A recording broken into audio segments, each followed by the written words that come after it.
সাভারের প্রায় সব ধরনের সবজির দাম ঊর্ধ্বগতি। বাজারে বর্ষাকালীন সবজির দাম কিছুটা কম হয় কথা থাকলেও দেখা যাচ্ছে উল্টো চিত্র।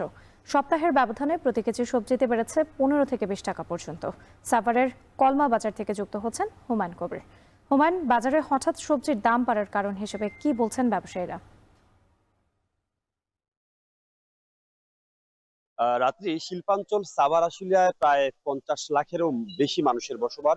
এই বিশাল জনগোষ্ঠীর জন্য সাভারের গেন্ডা, কলমা এবং যে বাইপাইল বাজার রয়েছে সেই বাজার থেকে কিন্তু সবজির যোগান দেওয়া হয়ে থাকে। কিন্তু আমরা দেখেছি বর্ষা মৌসুমে সবজির দাম কিছুটা কম হওয়ার কথা থাকলেও কিন্তু বাজারে কিন্তু উল্টো চিত্র লক্ষ্য করা গেছে। আমরা যদি একটু বাজারের যে সবজির দামের বিষয়ে একটু জানাতে চাই, আমরা দেখেছি পাইকারদের খুচরা বিক্রেতা যারা, তাদের সাথে কথা বলেছি, তারা বলছেন যে অন্যান্য সময় যে সবজি প্রতি কেজি 20 টাকা তারা খুচরা বাজার পাইকারি বাজার থেকে কিনতে হতো, সেসব সবজি কিন্তু তারা প্রতি কেজিতে 20 টাকা বেশি দরে পাইকারি বাজার থেকে কেনার কারণে আজকে খুচরা বাজারে বিক্রি হচ্ছে প্রতি কেজি চিচিঙ্গা 50 টাকা করে, এবং কালো বেগুন এবং সাদা যে বেগুন রয়েছে সেটি বিক্রি হচ্ছে 80 টাকা করে।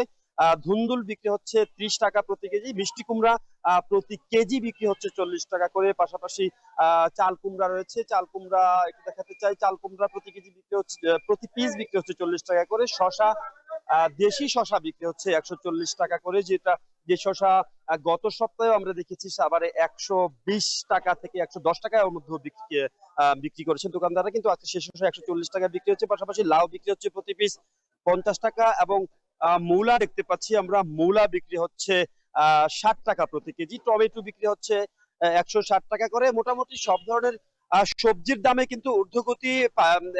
সাধারণ মানুষ যারা রয়েছে শিল্পাঞ্চল সাভার আশুলিয়ার যারা শ্রমিক রয়েছে, মধ্যবিত্ত এবং নিম্ন মধ্যবিত্ত, তারা বলছে বাজার মনিটরিং না করলে তারা আসলে তাদের ক্রয় ক্ষমতার মধ্যে থেকে যাচ্ছে এই সবজির দাম। বাজার মনিটরিং এ সংশ্লিষ্ট যারা রয়েছেন তাদেরকে এগিয়ে আসার দাবি জানাচ্ছেন। এই ছিল আমার কাছে সবশেষ। বাজার পরিস্থিতির খবর জানাতে সাভার থেকে যুক্ত ছিলেন হুমায়ুন কবির।